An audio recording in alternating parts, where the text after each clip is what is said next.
सुनने के लिए। तो महाराज का परिचय सभी को अभी जानते हैं, तो हम ज़्यादा उसमें प्रभुपाद के शिष्य है महाराज, तो बहुत प्रचार कर रहे हैं। अभी हम देख रहे हैं कि पूरा 1 महीना के आई थिंक 1 महीना भीतर महाराज यहाँ दामोदर देश में जा रहे हैं और हमें ज्ञान बांट रहे हैं। तो उन ज्ञान के द्वारा हमारा हृदय में शुद्धता आ रही है। तो हम महाराज को सीधा आगमन करते हैं। हरे कृष्ण महाराज, तो welcome you. Yes, Hare Krishna. Can you hear me? Yes, Maharaj. Yes, Maharaj. Okay. Also, Nanda Kishore Prabhu will be doing the Anuvad, Hare Krishna, translation. Okay. Om Namo Bhagavate Vasudevaya. Om Namo Bhagavate Vasudevaya. Om Namo Bhagavate Vasudevaya. Narayanam Namaskrityam Naram Chaiva Narottamam Devim Sarasatim Vyasam Tato Jayamudirayat Nasta Prayeshu Vabhadreshu Nityam Bhagavata Sevaya Bhagavati Uttamashloke Bhaktir Bhavati Naishtaki. So we're reading Srimad Bhagavatam, Canto 10, chapter number 80, about Sudama Brahman visits Dwarka. Text number 41. Is that right? Hare Krishna? It's 43. Yes, Maharaj. Text 43. Okay, text 43. You want to read Nanda Kishore Prabhu? Yes, Maharaj. Hare Krishna. Itam vidani anekani vasatam guruveshmani gurur anugrahe naiva puman purna prashantaye. शब्दार्थ अनुवाद और तात्पर्य श्रील प्रभुपाद जी के शिष्यों के द्वारा। श्रील प्रभुपाद की जय, उनके शिष्यों की जय। इत्तम वितानी, इस तरह की, अनेकानी, अनेक बातें, वसताम, रहते समय हमें, गुरु के, वेशमणि, घर में, गुरु की, अनुग्रहेण, कृपा से, एव, केवल, पुमान, पुरुष, पूर्णः, पूर्ण, प्रशांतये, पूर्ण शांति प्राप्त करने के लिए। भगवान कृष्ण ने कहा, अपने गुरु के घर में रहते समय हमें इस तरह के अनेकानेक अनुभव हुए। कोई भी व्यक्ति अपने गुरु की कृपा मात्र से जीवन के प्रयोजन को पूरा कर सकता है और शाश्वत शांति पा सकता है।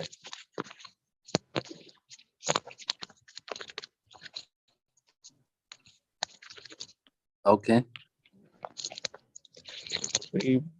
ब्राह्मण उवाच किम अस्माभिर अनिर्वित्तम देवदेव जगद्गुरो भवता सत्यकामेन येषां वासो गुरुर अभूत। शब्दार्थ अनुवाद और तात्पर्य आज के सभी श्लोकों के श्रील प्रभुपाद के शिष्यों के द्वारा। श्रील प्रभुपाद की जय, उनके शिष्यों की जय। श्री ब्राह्मण उवाच, ब्राह्मण ने कहा, किम, क्या, अस्माभिः, हमारे द्वारा, अनिवृत्तम, नहीं प्राप्त किया गया, देवदेव, हे देवों के ईश्वर, जगत, ब्रह्मांड के, गुरु, हे गुरु, भवता, आपसे, सत्य, पूर्ण, कामेन, इच्छाओं से, ये शाम, जिनके, वासह, निवास, गुरोहो, गुरु के घर पर, अभूत था। ब्राह्मण ने कहा, हे देवों के देव, हे जगत गुरु, चूंकि मैं पूर्ण काम अपने गुरु के घर पर आपके साथ रह सका, अतः मुझे अब प्राप्त करने के लिए बचा ही क्या है। सुदामा ब्राह्मण अच्छी तरह समझता था कि यह तो उसका परम सौभाग्य था कि वह अपने गुरु के घर पर श्री कृष्ण के साथ रह सका। इसलिए उन्हें जो भी कठिनाइयां हुई, वे गुरु की सेवा की महत्ता बताने के लिए भगवान की कृपा की अभिव्यक्ति थी। श्रीला प्रभुपाद ने विद्वान ब्राह्मण के भावों को इस प्रकार व्यक्त किया है। सुदामा ने कहा, हे कृष्ण, आप भगवान हैं और सबों के परम गुरु हैं, और चूंकि मैं अपने गुरु के घर पर आपके साथ रहने का सुअवसर प्राप्त कर सका, अतः मेरी समझ में नियत वैदिक कर्मों के विषय में अब कुछ और करना शेष नहीं रहा। तो ये भी है प्रभु लास्ट। यस्य प्रभु। यस्य छंदोमयां ब्रह्म तेह आव परम विभो श्रेयसाम तस्य गुरुषु वासोत्यंत विदंबनम।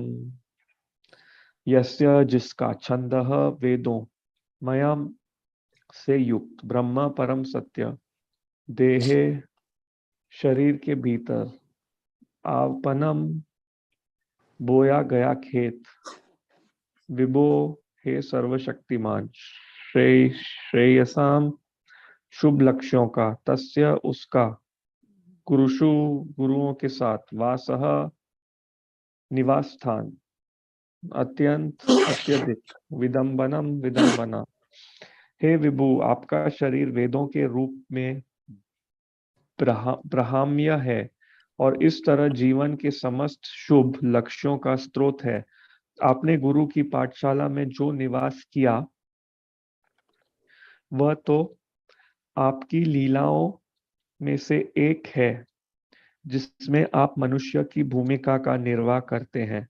इस प्रकार श्रीमद् भागवत के 10वें स्कंद के अंतर्गत द्वारका में भगवान श्री कृष्ण से ब्राह्मण सुदामा की भेंट नामक 80वें अध्याय के श्रीला भक्ति वेदांत स्वामी प्रभुपाद के विनीत सेवकों द्वारा Om Jnanatimirandasya Gyananjana Shalakaya Chatsurunmilitan Yena Tasmai Shri Gurave Namaha Vanchakalpatarubhyascha Kripa Sindhu Bhayevacha Patitanam Pavanebhyo Vaishnavibhyo Namo Namaha.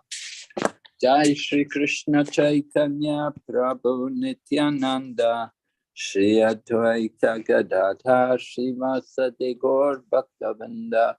Hare Krishna Krishna Krishna Hare Hare, Hare Rama Rama Rama Hare Hare.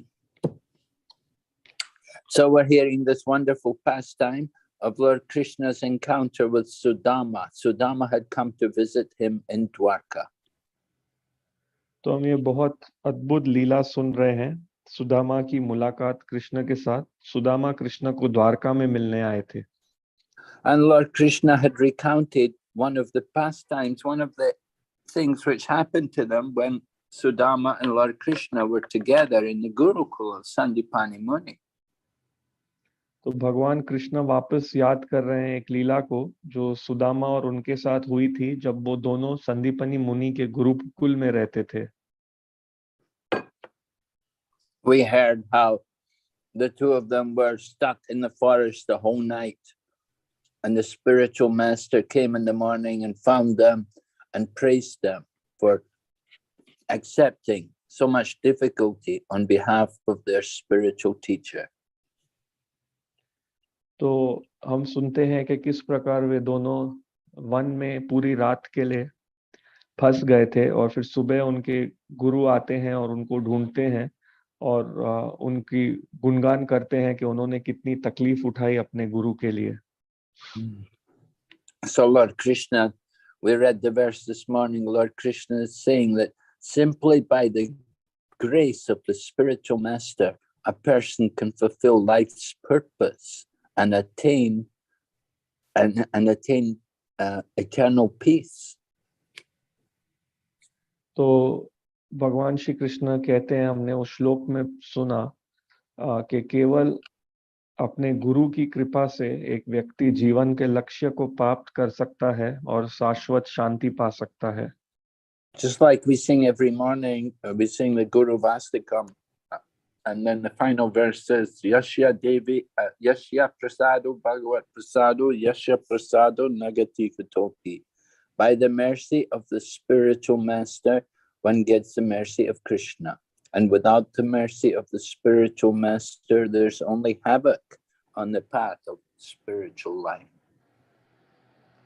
तो हम सुबह गुरुष्टकम में गाते हैं कि यस्य प्रसादात भगवत प्रसादो की गुरु की कृपा से हमको कृष्ण की कृपा मिलती है और बिना गुरु के कृपा से केवल उत्पात मच जाएगा आध्यात्मिक पथ पर. So Lord Krishna himself is praising the opportunity to serve the spiritual master. तो भगवान कृष्ण खुद गुणगान कर रहे हैं उन अवसरों का जो गुरु को सेवा करने के लिए मिलते हैं. Although Lord Krishna himself is the supreme personality of Godhead and he's worshipped by all the spiritual teachers, he himself sets the example for others by praising service to the spiritual master. तो हालांकि भगवान श्री कृष्ण खुद परम पुरुषोत्तम भगवान है और सभी गुरुओं द्वारा उनकी पूजा की जाती है, लेकिन यहाँ पर भगवान खुद एक उदाहरण बना रहे हैं, खुद वो गुरु की सेवा की प्रशंसा करके. Lord Krishna is not only praising service to the spiritual master, he showed it by his own example that he personally served his guru. भगवान श्री कृष्ण केवल गुरु की सेवा की प्रशंसा ही नहीं कर रहे हैं, वो खुद अपने उदाहरण से दिखाए कि उन्होंने अपने गुरु की सेवा की. Lord Krishna of course is not in need of any guru, but for the sake of showing an example to others, he went to the guru's ashram and he stayed there and he took education there. तो भगवान श्री कृष्ण को कोई गुरु की जरूरत नहीं है, लेकिन उदाहरण दिखाने के लिए भगवान गुरु के आश्रम में गए, वहां रहे और वहां ज्ञान प्राप्त किए. Everything he learned, everything he was taught, he learned immediately. It was very natural for Lord Krishna because he is the source of all Vedic knowledge. तो जो कुछ उनको सिखाया गया था वो तुरंत ही सीख जाते. ये बहुत ही स्वाभाविक ही था कृष्ण के लिए, क्योंकि वो तो वैदिक ज्ञान के स्रोत हैं. But Lord Krishna is playing the part of an ordinary human being, and he wants to show all of us what is the duty of an ordinary human being. क्योंकि भगवान श्री कृष्ण यहाँ एक साधारण व्यक्ति की भूमिका निभा रहे हैं और वो हमें दिखाना चाहते हैं कि एक साधारण व्यक्ति की क्या कर्तव्य होते हैं. That everyone needs a spiritual master, and those who can should go to the ashram of the spiritual teacher and get education there. क्योंकि हर किसी व्यक्ति को एक आध्यात्मिक गुरु की आवश्यकता है और जिसके लिए संभव है उसे गुरु के आश्रम में जाना चाहिए और वहां ज्ञान प्राप्त करना चाहिए. So Sudama is appreciating this, and Sudama replies, the last two verses of this chapter, Sudama is replying to Lord Krishna, and he's appreciating Lord Krishna's association. तो सुदामा इसकी सराहना कर रहे हैं और आखिरी 2 श्लोकों में वो उत्तर दे रहे हैं और भगवान कृष्ण का जो संग उन्हें मिला उसकी प्रशंसा कर रहे हैं. And Sudama understands how fortunate he was that he was able to live personally with Lord Krishna. Sudama ये बता रहे हैं कि वो कितने भाग्यशाली थे कि वो व्यक्तिगत रूप से कृष्ण के साथ रहे थे. That together they lived in the ashram of the spiritual teacher, and they served all the orders of the spiritual master, and they accepted all the inconvenience which came. तो वे दोनों मिलके गुरु के आश्रम में रहे थे और उन्होंने गुरु की सब आज्ञाओं का पालन किया था और इसमें जो भी असुविधा हुई थी वो सब असुविधाएं उन्होंने झेली थी उस समय. we have to understand that entering into the ashram of the spiritual teacher does not mean there won't be any difficulties. There will be difficulties, there will be problems, but by the grace of the Lord, we can overcome all the difficulties.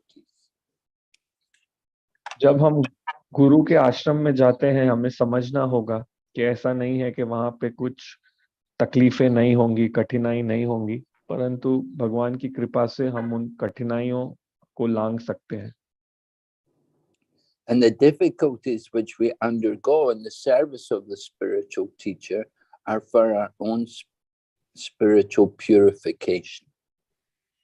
और हम जो भी कठिनाइयां हम हमारे गुरु की सेवा में हम जिनका सामना करते हैं, हमें समझना है कि ये हमारे आध्यात्मिक शुद्धिकरण के लिए है.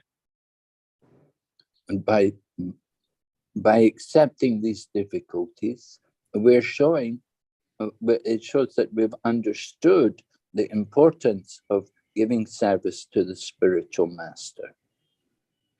जब हम इस प्रकार की कठिनाइयां स्वीकारते हैं, तो हम ये इस बात का ये प्रतिनिधित्व है कि हम गुरु की सेवा का महत्व समझ चुके हैं. It is said, Mahat Sevam Dwara Mahor Vimuktes. By serving a Mahatma, by serving a great soul, it opens the doors to liberation. ऐसा कहा गया है, महत सेवा द्वारम आहुर विमुक्ते. एक महान आत्मा की सेवा करके मुक्ति के द्वार खुल जाते हैं. So the spiritual master was a Mahatma, and he got that position of spiritual master. He became a Mahatma by personally serving his spiritual master. तो जो गुरु होते हैं वो महात्मा है, और उनको वो महात्मा का पद प्राप्त हुआ है व्यक्तिगत रूप से अपने गुरु की सेवा करके. Just like Lord Chaitanya Mahaprabhu accepted Ishwara Puri as his spiritual master. And Ishwara Puri, he had served his spiritual master, Madhavendra Puri. तो जिस प्रकार से चैतन्य महाप्रभु ने ईश्वरपुरी को अपने गुरु के रूप में स्वीकारा था, और ईश्वरपुरी ने अपने गुरु की सेवा की थी, जो थे Madhavendra Puri. And Ishwara Puri was taking care of Madhavendra Puri at the end of his life, when Madhavendra Puri's health was very bad and he was having problems with his body was breaking down, he was preparing to leave the world. But Ishwara Puri stayed with him and served him and helped him to remember Krishna.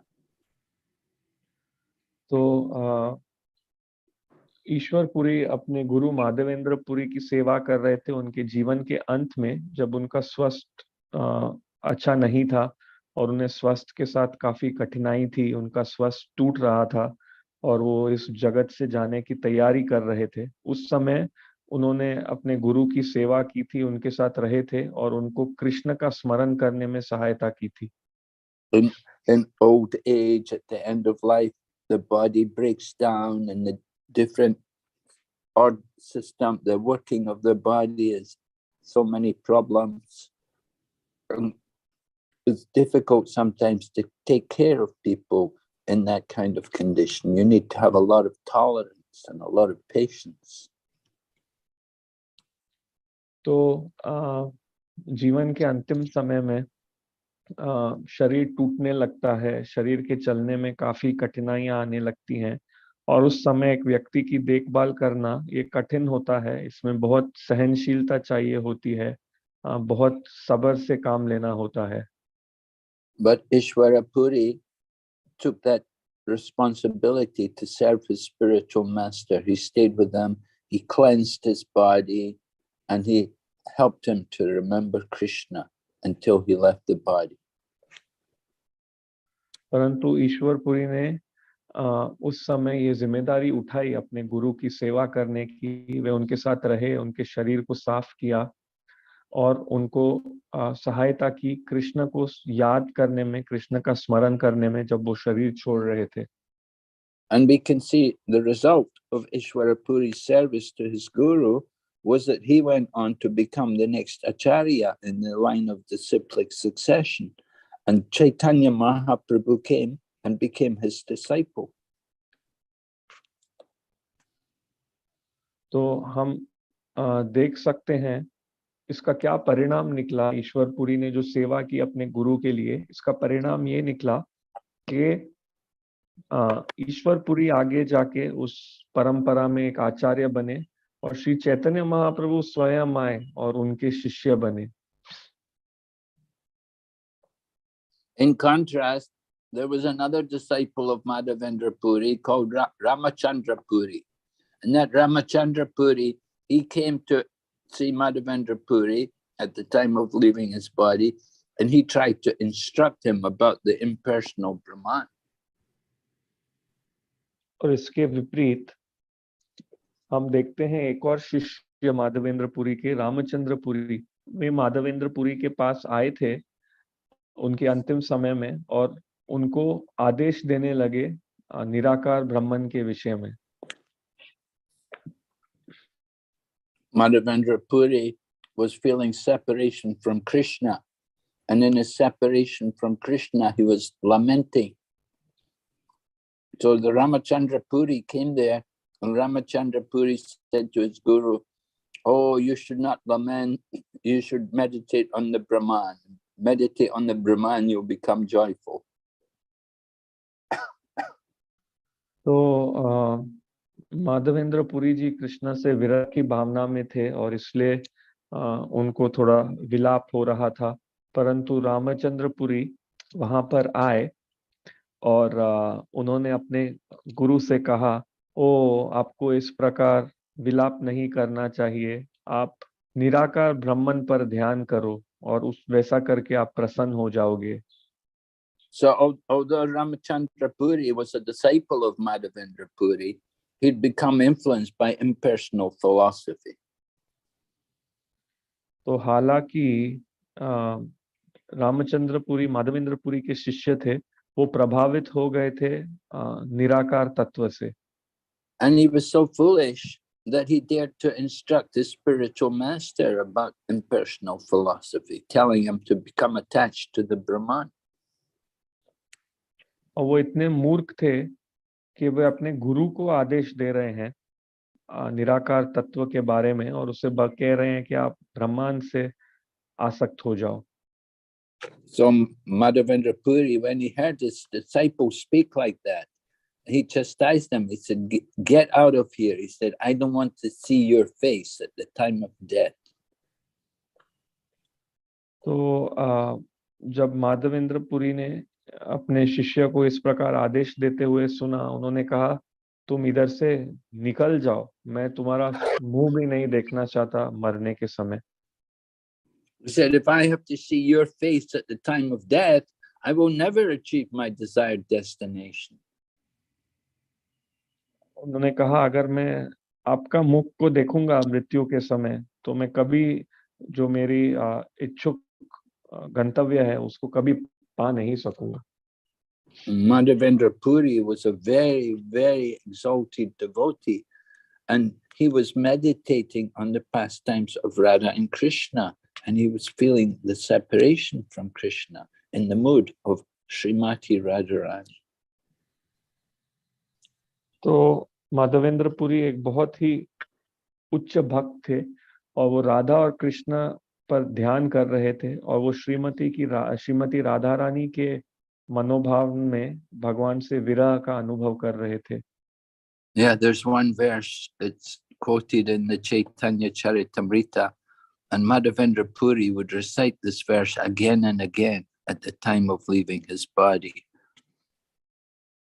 तो एक श्लोक है श्री चैतन्य चरितामृत में और माधवेंद्र पुरी जी बार बार इसका उच्चारण किया करते थे शरीर त्यागने के समय। Ai dina dayadra nata he mathura nata nalakalokrasi. The verse says, "Oh, where are you now, O master of Mathura? Because of not seeing you, my most agitated heart has become unsteady." तो ये श्लोक है ए दीननाथ। तो यहाँ पर माधवेंद्रपुरी कह रहे हैं कि ओ कहाँ हो आप मथुरा के नाथ, आपको नहीं देखने के कारण मेरा उत्तेजित हृदय अस्थिर हो गया है। So this verse was recited by Madhavendra Puri again and again. It said only 3 people can understand the meaning of this verse: Srimati Radharani, Sri Chaitanya Mahaprabhu, and Madhavendra Puri. तो ये श्लोक बार बार माधवेंद्रपुरी उच्चारण कर रहे थे और कहा गया है कि खाली 3 लोग इसका अर्थ समझ सकते हैं, श्रीमती राधा रानी, श्री चैतन्य महाप्रभु और Shri Madhavendrapuri. So Ishwara Puri was serving Madhavendra Puri and taking care of him and helping him remember Krishna and take care of his body, bring him food and clean his body for him. तो ईश्वरपुरी स्मरण का सहायता कर रहे थे माधवेंद्रपुरी का, कृष्ण के स्मरण कराने में, उनकी देखभाल कर रहे थे, उनके शरीर का ध्यान रख रहे थे, उनको खाना ले आते, उनके शरीर को साफ करते। So because he served his guru so nicely, Ishwara Puri became the spiritual master of Lord Chaitanya, and he became the acharya in the line of disciplic succession. तो क्योंकि उन्होंने अपने गुरु की इतनी अच्छे से सेवा की, तो वे चैतन्य महाप्रभु के गुरु बने ईश्वरपुरी और एक प्रसिद्ध आचार्य बने इस गुरु परंपरा में। So that was the mercy of the spiritual master. That's how the mercy of the spiritual master came to Ishwara Puri. तो ये कृपा थी उनके गुरु की, इस प्रकार से उनको अपनी गुरु की कृपा ईश्वरपुरी को प्राप्त हुई। But Ramachandra Puri, he's an example of one who didn't get the mercy of the guru. He didn't take the mercy. Instead, what happened to him, he became a victim of fault finding. And everywhere he went, he'd find fault with people. और इसके विपरीत रामचंद्रपुरी उदाहरण है उस व्यक्ति के जिनको गुरु की कृपा नहीं मिली, और इसके विपरीत वो आसक्त हो गए लोगों में दोष ढूंढने में, जहां भी वो जाते सभी में दोष ढूंढते। And even he came to Jagannath Puri and he went to see Lord Chaitanya Mahaprabhu and he found fault with him. और वो जब जगन्नाथपुरी भी गए और जब चैतन्य महाप्रभु से मिलने गए, चैतन्य महाप्रभु में भी दोष ढूंढने लगे। He came to Chaitanya Mahaprabhu and he saw there were many insects around the floor.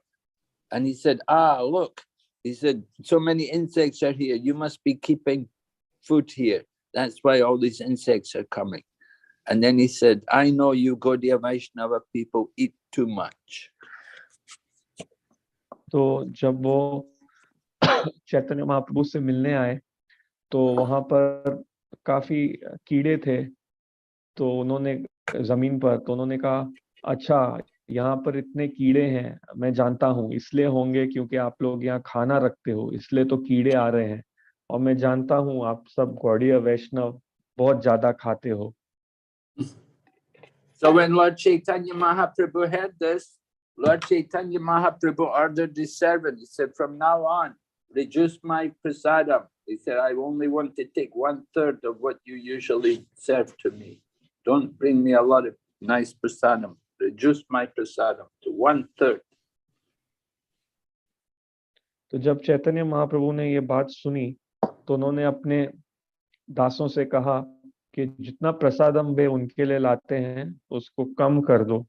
उन्होंने कहा जितना प्रसादम आप मेरे लिए लाते थे उसका अब 3 भाग करके 1/30 भाग ही लेके आओ, मेरे लिए इतना अच्छा प्रसाद मत लेके आओ। इस प्रसाद उनसे लेना घटा दिया। So all the devotees, all the followers of Lord Chaitanya Mahaprabhu were very sorry to hear this, that Lord Chaitanya was going to reduce his prasadam. They knew actually he didn't eat very much, but He didn't want to be criticized by the Ramachandra Puri. तो ये सुन के जो चैतन्य महाप्रभु के सभी अनुयायी हैं, वो बहुत उनको बहुत बुरा लगा, बहुत अफसोस किए, वो बहुत शर्मिंदा महसूस किए वो कि चैतन्य महाप्रभु ने इस प्रकार प्रसाद लेना कम कर दिया है। वो जानते थे कि चैतन्य महाप्रभु इतना नहीं खाते हैं, परंतु चैतन्य महाप्रभु फिर भी कम करना चाहते थे ताकि वो रामचंद्रपुरी द्वारा इस प्रकार से आलोचना नहीं सुनना चाहते थे। And after Ramachandra Puri left, only then did Lord Chaitanya again take his normal prasadam. और जब रामचंद्रपुरी चले गए, उसके बाद ही चैतन्य महाप्रभु ने पहले की तरह सामान्य रूप से प्रसाद लेना शुरू किया। So you see what happens if you don't get the mercy of the spiritual master. You just become critical people. You just go around finding fault with everyone. And he was so offensive, he found fault with Lord Chaitanya. तो हम देख सकते हैं कि अगर हमको गुरु की कृपा प्राप्त नहीं होती है तो किस प्रकार हम हो जाएंगे। हम सभी लोगों के प्रति बस दोष ढूंढने में लग जाएंगे, जैसे रामचंद्रपुरी सब में दोष ढूंढने लगे और यहाँ तक कि वो भगवान चैतन्य महाप्रभु में भी दोष ढूंढने लगे। So Sudama he can understand the identity of Lord Sri Krishna, and we can see from the final verse of the chapter that he understands Lord Krishna, that his body is the form of the absolute truth. तो हम देख सकते हैं कि किस प्रकार सुदामा भगवान कृष्ण की क्या पहचान है वो समझ सकते हैं, और अंत में हम देखते हैं कि वो समझते हैं कि जो कृष्ण का जो रूप है वो परम सत्य का रूप है। And he appreciates that Lord Krishna was just simply playing the part of an ordinary human being when he went to live in the ashram of his spiritual teacher. और वो इस बात का भी गुणगान करते हैं कि भगवान कृष्ण एक साधारण व्यक्ति की भूमिका निभा रहे हैं जब वो अपने गुरु के आश्रम में रहने के लिए आए। Lord Krishna wants to show the example to everyone, because people will always follow the example set by others. तो भगवान श्री कृष्ण दूसरों को ये उदाहरण दिखाना चाहते हैं, क्योंकि जो लोग हैं वो हमेशा जो दूसरे प्रसिद्ध व्यक्ति करते हैं उसका अनुसरण करने की प्रयास करेंगे। Bhagavad Gita says, Yad yad acharati shrestha tad tad eve tarojana sayat pramanam kurute lokastad anuvartate. Whatever standards a saintly person, whatever standards that the leader sets, other people will follow in his footsteps. तो भगवत गीता में ये श्लोक है, यद यद आचरति श्रेष्ठ, के जो भी जिस प्रकार अगर एक जो बहुत प्रसिद्ध व्यक्ति है, जिस प्रकार की जो भी वो कार्य करेगा, जिस प्रकार के मानक वो स्थित करेगा, जो साधारण व्यक्ति है उसी का पालन करेंगे। So the whole advertising industry is based on this principle. We will see how different products are advertised by promoting some famous person, what they use, what products they use, and they say this man, he uses this or she uses this, and because they're so famous, so everyone else wants to follow their standards. तो पूरा जो हमारा विज्ञापन उद्योग है, हम देखते हैं कि वो इस नियम पे पालन करता है कि वो दिखाते हैं बड़े बड़े जो यशस्वी भौतिक यशस्वी व्यक्ति हैं, वो ये पदार्थों का उपयोग करते हैं, ये बड़ा आदमी ये उपयोग करता है, और इस प्रकार से ये विज्ञापन उद्योग इसी सिद्धांत पर काम करता है। We're very influenced by what other people do, and we like to follow the example set by others.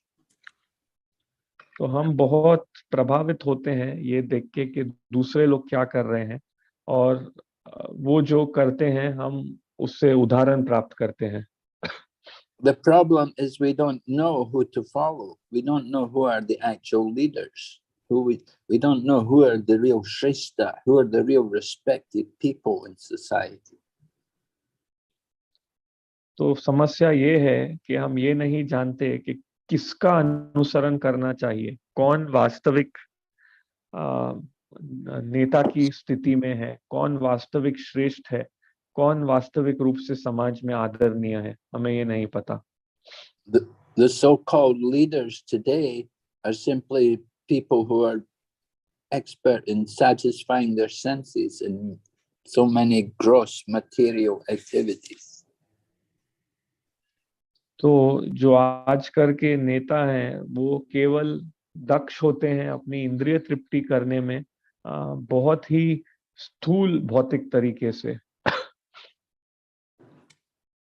And people may also criticize Lord Krishna because we know there are certain pastimes of Lord Krishna which are not to be imitated, which are not to be followed. और इसलिए लोग भगवान कृष्ण की भी आलोचना करते हैं, क्योंकि हम जानते हैं भगवान कृष्ण की कुछ लीलाएं हैं जिनकी नकल नहीं करनी चाहिए। Particularly activities like Lord Krishna's Rasa Lila, his pastimes with the gopis of Braja. Then people want to imitate that, but that's very bad. तो विशेष करके भगवान कृष्ण की लीलाएं जैसे कि रास लीला, उनकी लीलाएं व्रज गोपियों के साथ, तो लोग इसकी नकल करना चाहते हैं और ये बहुत बुरा है। So when Krishna lived in Dwarka, then he was showing the activities of the leader, of the respected man. He was an ideal householder. He took care of all of his wives, and he took care of the kingdom of Dwarka. If there was any disturbance, he would deal with it. तो जब भगवान कृष्ण द्वारका में रहते थे तब उनके जो कार्य थे वो एक आदरणीय व्यक्ति की तरह थे, एक आदर्श गृहस्थ की तरह थे। वो अपनी सारी पत्नियों की देखभाल करते थे, वो अच्छे से द्वारका का राज्य संभालते थे। अगर वहाँ कुछ भी कठिनाई आती थी तो उससे निपटते थे। So some people may think, well, Lord Krishna lived with 16,108 queens. So I would also like to have more than one queen. I need to have many wives. I should have many queens like Krishna. We want to imitate this. तो इसमें से बहुत लोग ऐसे सोच सकते हैं कि अच्छा, कृष्ण 16,108 रानियों के साथ रहते थे, तो मुझे भी मेरी एक से ज्यादा रानी होनी चाहिए, एक से ज्यादा पत्नी होनी चाहिए। तो कृष्ण की इतनी रानियां थी तो मैं भी एक से ज्यादा विवाह करूंगा, और इस प्रकार से नकल करने का सोचते हैं। So Lord Krishna was showing the example of ideal householder. He expanded himself into 16,108 forms, and he could live with each wife separately, and he provided for each wife a palace. तो भगवान श्री कृष्ण यहाँ एक आदर्श गृहस्थ का उदाहरण दे रहे हैं। उन्होंने 16,108 रूपों में अपना विस्तार किया और हर एक पत्नी के साथ अलग से रहते थे, और हर एक पत्नी के साथ उनका एक महल था। So we don't want to try to imitate Krishna to have many wives, but we want to imitate the example that he's an ideal householder in taking care of all the family duties. तो हम कृष्णा की इस प्रकार से नकल नहीं कर सकते हैं कि उनकी इतनी सारी पत्नियां थी तो हमारी भी हो, परंतु हमें उससे ये शिक्षा लेनी है कि किस प्रकार कृष्णा एक आदर्श गृहस्थ थे, वो अपनी पारिवारिक जिम्मेदारियों को सही से निभाते थे। We have to understand what we can follow and what is for following and what is not. Some activities are the activities of the Supreme Personality of Godhead, and other activities are for us to learn how to what is the proper behavior for a common man. तो हमें समझना है किस कार्य की अनुसरण कर सकते हैं और हमें अनुसरण कर।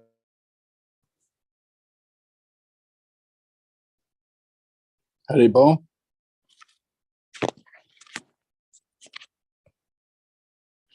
Haribo.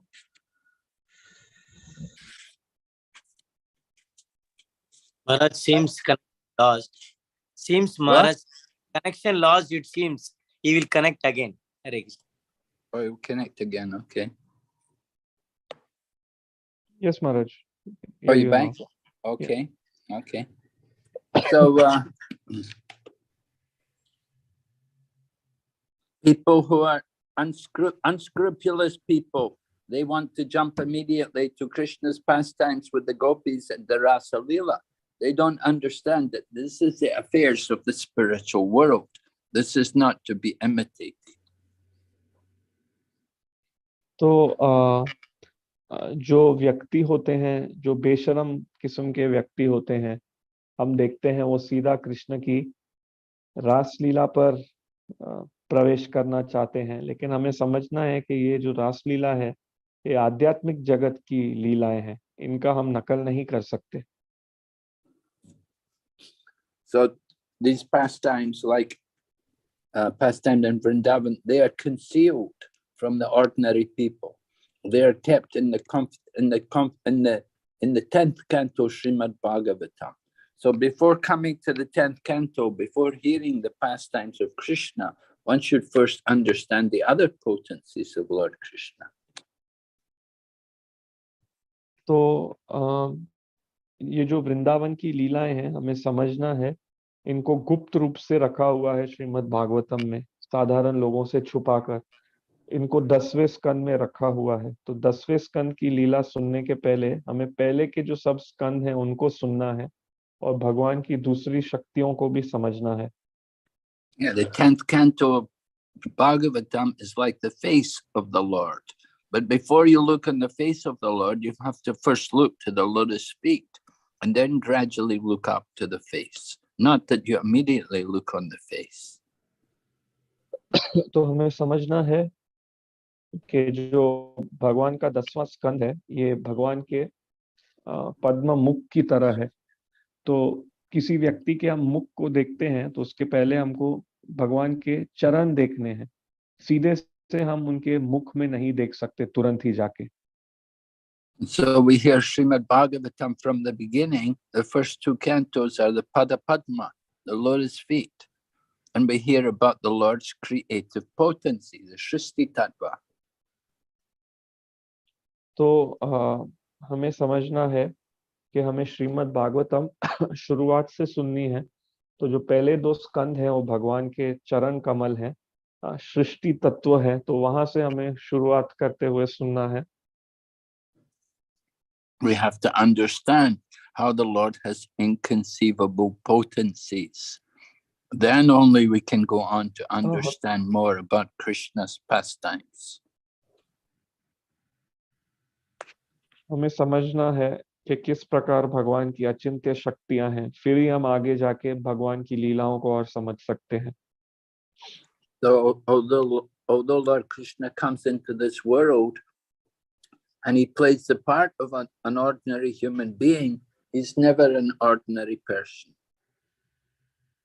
तो हालांकि भगवान श्री कृष्ण इस दुनिया में आते हैं और एक साधारण व्यक्ति की तरह भूमिका निभाते हैं, परंतु वो कभी भी साधारण व्यक्ति नहीं है।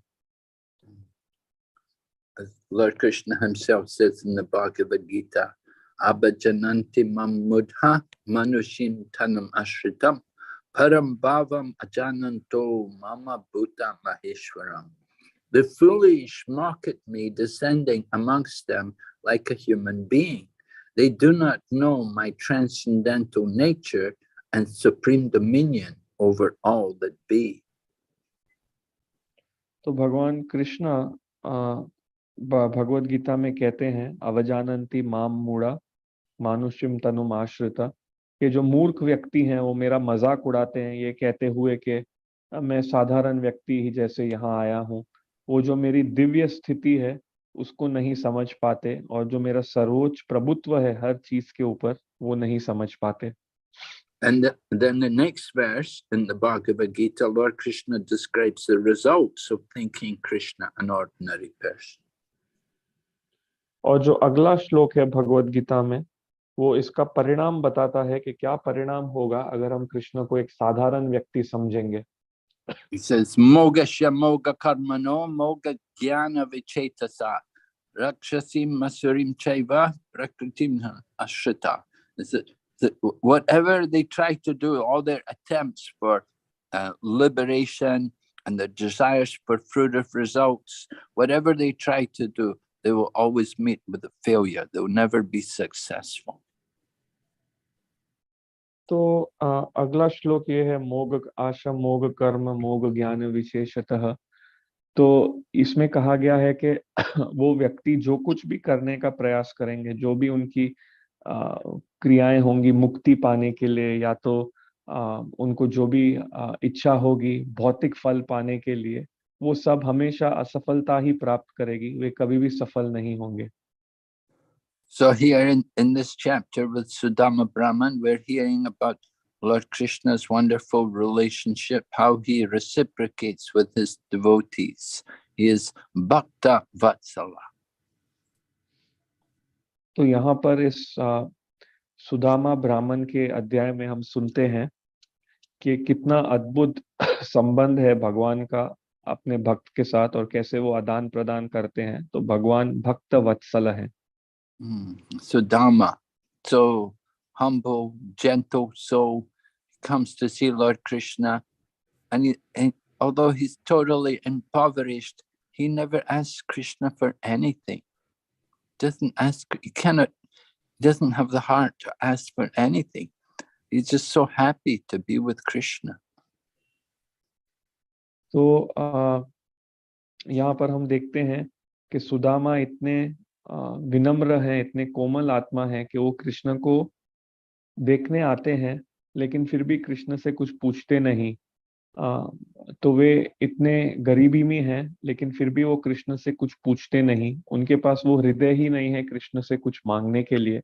वो इतने खुश हैं केवल कृष्ण का संग प्राप्त करके।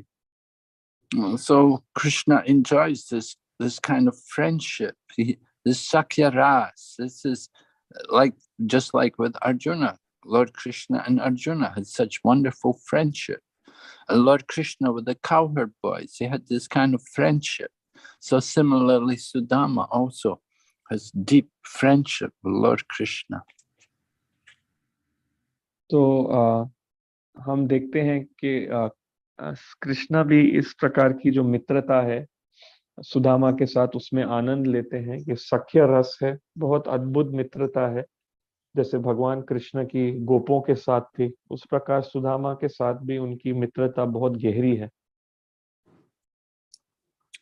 So we'll stop here. We'll ask if there's any questions. तो हम यहाँ रुकेंगे और देखेंगे कि क्या आप में से किसी को कोई प्रश्न है।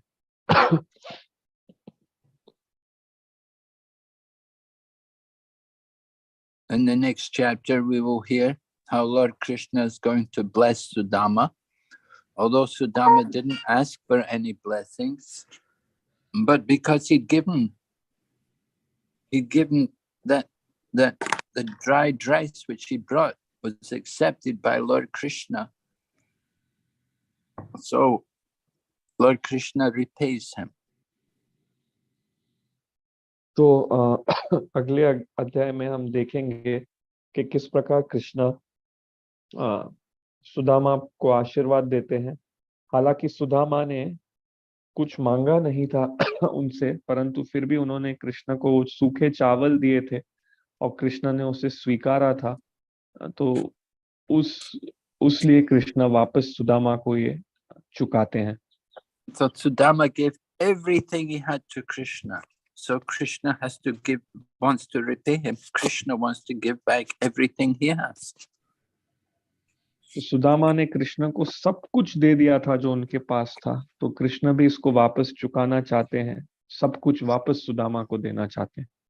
So that is that is the way of Bhakta Vatsala. You reciprocate with Lord Krishna, reciprocation with Krishna by devotion, not by gyan, not by karma, only by devotion. तो ये भक्त वत्सलता है, भक्ति द्वारा भगवान के साथ आदान प्रदान, ज्ञान द्वारा नहीं और कर्म द्वारा नहीं, भक्ति द्वारा. Lord Krishna always emphasizes it's only by devotion he can be understood. And we see this devotion in the heart of Sudama, how he is a wonderful devotee. He has no material desire. He's totally detached from everything, and he just simply wants to be with Krishna. He's enjoying to be with Krishna and considering himself so fortunate to be with Krishna. तो यहाँ हम देखते हैं कि भगवान कृष्ण भी हर समय जोर देते हैं कि वे केवल भक्ति द्वारा समझे जा सकते हैं, और ये कितने अद्भुत लीला है सुदामा के साथ. सुदामा का हृदय इतना शुद्ध है, वो इतने शुद्ध भक्त हैं, उनके पास कोई भौतिक इच्छा नहीं है, वो हर सब चीजों से अनासक्त हैं और वो केवल आनंद लेते हैं कृष्ण के साथ रहने में. And we also consider ourselves to be so fortunate that we can be reading and chanting and hearing about Krishna with the devotees. तो हम अपने आप को भी इसलिए भाग्यशाली समझते हैं कि हम पढ़ सकते हैं, बोल सकते हैं, सुन सकते हैं कृष्ण की इन लीलाओं के बारे में जो उनके भक्तों के साथ है. Okay, any question? किसी को कोई प्रश्न है, आप पूछ सकते हैं. Hare Krishna, thank you Maharaj. Very having a very nice, wonderful association, and we are able to understand what is the relation between Guru and Shishya, and also the glorification of Sudama to the Lord. All this we have learned today. And there's a small question from Maharaj. In case during after being in the service of the Lord for so long years, but one gets sometime at the end of his life, he becomes unconscious or became sick and he could not take the names of the Lord. So what is the way kingdom when such cases? Hare Krishna Maharaj. तो प्रभु का ये प्रश्न है कि अगर कोई बहुत समय सेवा में बिताता है लेकिन जीवन के अंत में बेहोशी में है या बीमार है या भगवान का नाम नहीं ले सकता है, तो उस प्रकार के भक्त की क्या परिस्थिति होती है आगे? The Garuda Purana says, even if we somehow we're not able to remember Krishna at the end of the life, but if we've dedicated our life for the service of Krishna. The appointment with that machine person, inform me. If you want, I can come with you. हरे कृष्णा, सब mic mute कर दीजिए. If Lord Krishna, it says in Garuda Purana, Lord Krishna is saying that if somebody cannot remember me at the time of death, but if throughout their life they've dedicated their life to me, then I will remember them and I will deliver them. तो गरुड़ पुराण में ये बात बताई गई है कि अगर कोई कृष्ण का स्मरण नहीं कर सकता है शरीर छोड़ने के समय, लेकिन अगर पूरा जीवन भर उन्होंने अपना जीवन भगवान की सेवा में समर्पित किया है, तो भगवान कहते हैं मृत्यु के समय मैं उनको याद करूंगा और उनका उद्धार करूंगा. Yeah, in Bhagavad Gita, chapter 12, Lord Krishna says, I am the swift deliverer from the ocean of birth and death. It's Krishna who delivers the devotee. Krishna knows who has surrendered, who has dedicated their life to them, and Krishna will deliver them at the time of death. तो 12वें अध्याय में भगवान कहते हैं कि वो एक भक्त के लिए जो जन्म मृत्यु के चक्कर से निकालने वाले हैं, तो कृष्ण जानते हैं कि कौन समर्पित भक्त है और किसने अपना जीवन समर्पित किया है. Okay. Thank you Maharaj, thank you. और किसी का प्रश्न है तो महाराज से पूछ सकते हैं, माइक ऑन करके। हरे Krishna.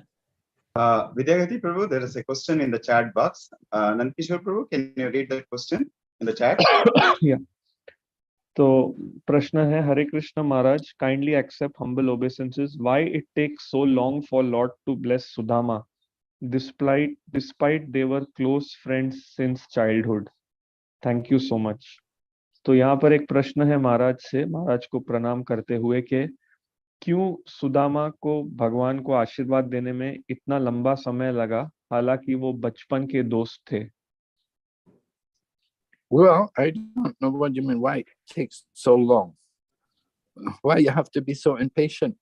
Sudama was not anxious to get anything from the Lord, and so the Lord didn't worry about him because he knew Sudama was not eager to get anything. तो मुझे नहीं पता आपका अर्थ क्या है जब आप बोल रहे हैं इतना लंबा समय, तो आप इतने बेताब क्यों हो रहे हो? तो यहाँ पर बात यह है कि सुदामा भगवान से कुछ नहीं चाहता था, इसलिए पहले भगवान इतने चिंतित नहीं थे उसे कुछ देने के लिए, क्योंकि सुदामा ही इच्छुक नहीं होता था भगवान से कुछ पाने के लिए। Sudama was not worried. He had no anxiety. He had no problem. The only problem was his wife. His wife was having some difficulty. She was a bit worried about their material situation. But Sudama personally had no difficulty. तो सुदामा को कोई चिंता नहीं थी, कोई कुंठा नहीं थी, कोई समस्या नहीं थी।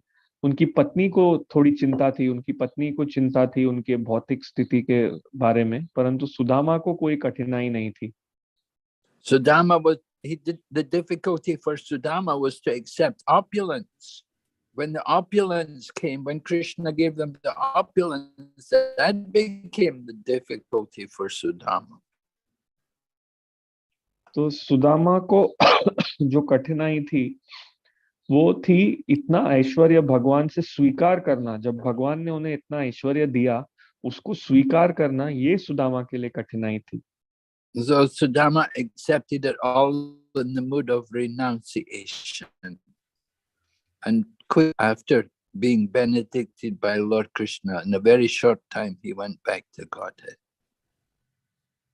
तो सुदामा ने इस सब ऐश्वर्य को स्वीकारा त्याग की भावना में, और इस प्रकार से भगवान द्वारा ये ऐश्वर्य पाते कुछ समय बाद ही सुदामा वापस भगवत धाम चले गए।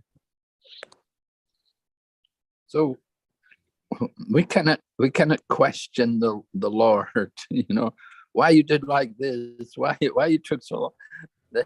It's not. We have to just simply be thankful that the Lord is displaying this wonderful relationship with his devotee. We don't question Krishna, why you took so long. तो हम इस प्रकार भगवान को सवाल या प्रश्न नहीं कर सकते कि आपको इतना लंबा समय क्यों लगा सुदामा को देने के लिए। हमें तो सिर्फ कृतज्ञता की भावना रखनी है कि भगवान अपने भक्त के साथ इतने अच्छे संबंध को हमारे सामने दर्शा रहे हैं। तो हमें ऐसे प्रश्न नहीं पूछने चाहिए क्यों भगवान को इतना लंबा समय लगा। Lord Krishna wants to show the glory of his devotees. He wants to show the greatness of devotees like Sudama. You could say like that maybe that's why it was some time before Krishna benedicted Sudama. He wanted to show how the devotee is selfless, how the devotee has no material desire. तो कृष्ण अपने भक्तों का गुणगान करना चाहते हैं, उनकी महानता दिखाना चाहते हैं कि कितने महान हैं सुदामा जैसे भक्त। तो इसलिए ये हम एक कारण दे सकते हैं कि कृष्ण ने इतना समय लिया सुदामा को ये वरदान देने के पहले, कि कृष्ण दिखाना चाहते थे कि किस प्रकार सुदामा महान है और सुदामा बिल्कुल निस्वार्थ हैं और उनकी कोई भौतिक इच्छा नहीं है। You see, for example, Krishna, when he was going out from Dwarka, he went to visit Maharaj Bahulasva, and he also went to visit the Brahman Shrutadev. And Bahulasva was living in great opulence. He was a king. And Shrutadev was a Brahmana. He was living very simply, very poor. Krishna went to see both of them. He saw them both equally. He's not considered one's rich and one's poor. He's not considered, oh, one's in difficulty and the other's enjoying. No, he saw they're both happy, doing their duty. They're Brahman. One is a Brahman, the other is a Kshatriya. And they're living according to their means and they're happy in their position. तो हम देखते हैं कि जब भगवान कृष्ण द्वारका से निकले तो वो ये उदाहरण हमें दिखाते हैं कि वो महाराज बहुलश्व के पास भी गए और श्रुतदेव के पास भी गए। तो महाराज बहुलश्व ऐश्वर्य में रहते थे, वो राजा थे, और श्रुतदेव ब्राह्मण थे। वो बहुत सरलता से रहते थे, एक बहुत सरल जीवन। परंतु कृष्णा दोनों को मिलने गए। कृष्ण के लिए दोनों एक बराबर थे। कृष्ण ने ये नहीं देखा कि एक अमीर है और एक एकदम सरलता से जी रहा है, या कोई कठिनाई में है और कोई भोग कर रहा है। नहीं, कृष्ण ने देखा नहीं, दोनों अपना कर्तव्य कर रहे हैं। एक ब्राह्मण है और एक क्षत्रिय है, तो दोनों अपने कर्तव्य के हिसाब से जी रहे हैं और दोनों उसमें प्रसन्न है। Okay, Hare Krishna. Any other question? I think time's up, Nelia. Yeah, time's up. Okay. Thank you very much. Srila Prabhupada ki jai. Thank you, Maharaj. Hare Krishna. I can't hear anything. Hare Krishna. Hare Krishna. Yeah, Maharaj, we will continue with the other session program and other announcement. Thank you, Maharaj, for wonderful class.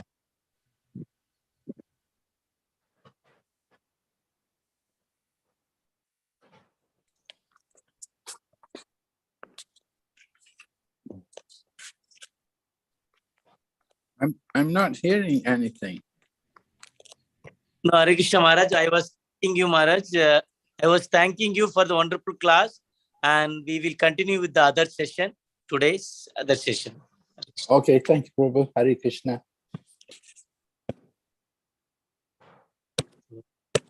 पढ़ते हुए हमें इस grace जय गोविंद प्रभु को हम आग्रह करते हैं कि कुछ सूचना के लिए दामोदर देश का सूचना है, उसके लिए आगे आके हम बताइए। हरे कृष्णा प्रभु। हरे कृष्णा विद्यागति प्रभु, बहुत बहुत धन्यवाद। हम सबसे पहले महाराज को धन्यवाद प्रकट करते हैं। इतना सरलता से हमको इतना शास्त्र के बारे में ज्ञान देते हैं Maharaj. Maharaj association is always very blissful. मैं एक्चुअली एक प्रश्न पूछना चाहता था, नॉट प्रश्न। Maharaj is associated with our Mayapur institute, और जब मायापुर इंस्टीट्यूट का शुरुआत हुआ था उससे महाराज जुड़े हुए हैं। मैं सभी भक्तों से एक महाराज का मुखारविंद से कुछ उसके बारे में सुनना चाहता था। Anyway, Maharaj is not in the call, we will take some other time. And वैसे अभी कीर्तन रस आने वाला है। कीर्तन रसा दिसंबर 1, 2, 3 तारीख तक चलेगा। वहां पर रोज 12 घंटा कीर्तन होगा, सुबह 9 बजे से लेकर रात को 9 बजे तक।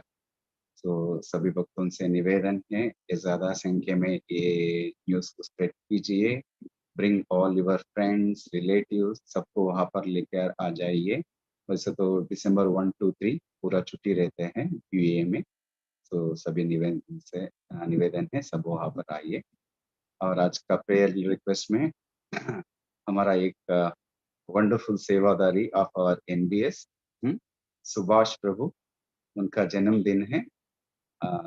मैं महाराज से और सभी भक्तों से आग्रह करता हूँ उनको आशीर्वाद दीजिए, क्योंकि वो कृष्ण पावनामृत में आगे बढ़े और ऐसे ही सेवा मनोभाव रखे और निरंतर भगवान का सेवा करते रहे, भगवान और वैष्णवों का सेवा करते रहे। Hare Krishna. Over to Vidyagati Prabhu for further prayers. Hare Krishna. तो वे आज का शुभ अवसर पर हमें आनंदित हो रहा है। सुभाष जी प्रभु का आज जन्मदिन के लिए उनके लिए हम प्रार्थना करेंगे कि साथ साथ लोकपालिका ललिता माता जी का मदर, उनका मम्मी, उनका माता के लिए प्रेयर करेंगे और उनके साथ साथ निकिता चंगलानी सोनी, उनके लिए भी प्रेयर करेंगे।